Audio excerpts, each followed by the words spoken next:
என் உள்ளம் தொட்ட தமிழைத்தான் உங்களிடம் சொல்ல முற்படுகின்றேன்.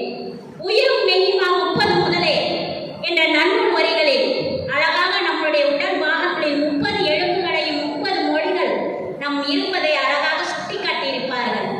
இத்தகைய தமிழ் எங்கு சோர்வடைந்துள்ளது? சோர்வடையவில்லை. உலகமெங்கும் வளம் பெற்று கொண்டுதான் இருக்கின்றது. என் இல்லத்தில் நான் என் கரம் தொட்ட திருக்குறள் முதல் இன்றளவும் பார்த்து கொண்டிருக்கும் அத்தனை தமிழ் வாசகர்களும் தமிழ் நூலர்களும் எழுத்தாளர்களும் எழுதி கொண்டிருக்கும் அத்தனை நூல்கள் வழியாக நான் கண்டு கொண்டிருக்கின்றேன்.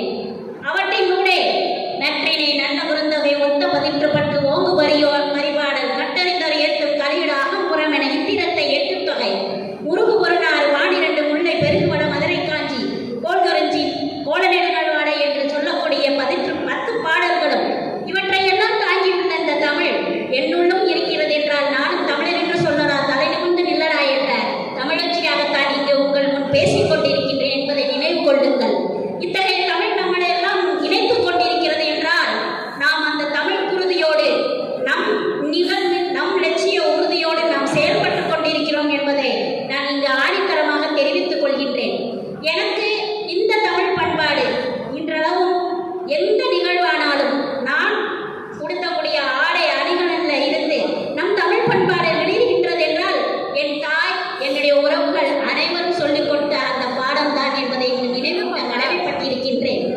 ஓரிரு பாடல்களோடு இந்த நினைவை நான் நிகழ்வை இந்த கருத்துக்களை நிறைவு செய்யலாம் என்று நினைத்துக் கொண்டிருக்கிறேன். இதோ என்னுடைய பாடல். ஒரு கருங்குருவி எருமையின் மீது உட்கார்ந்து கொண்டது பார். ஓ எருமை என்னை விட நான் தான் உயரம் என்றது பார். அச்சிறு குருவியை ஒரு சிறுவன் பிடித்தான் பார். அச்சிறு குருவியின் சிறகை ஒடித்தான் பார். அவரிடத்தில் அவர் இருந்தால் அபாயம் ஒன்றுமில்லை. அடுத்தவர் முதுகில் ஏற நினைத்தால் அதனால் வரும் தொல்லை. இது ஏற்கனவே நம்ம அவங்கவுங்க இடத்துல இருந்தோம்னா எங்க எதை எப்படி செய்யணும்னு நினைச்சோம்னா எங்கும் தமிழ் எதிலும் தமிழ். இந்த நல்லதொரு வாய்ப்பிற்கு நன்றி நன்றி. மீண்டும் ஒரு கருத்தரங்கில் உங்களை எல்லாம் சந்திப்போம் என்ற நண்பர்கள் வணக்கத்தின் வாழ்த்துக்களை தெரிவித்து இடம் சாருகின்றேன். உங்கள் நித்யாதேவி பேச்சு புயல் மதுரையிலிருந்து. நன்றி, வணக்கம்.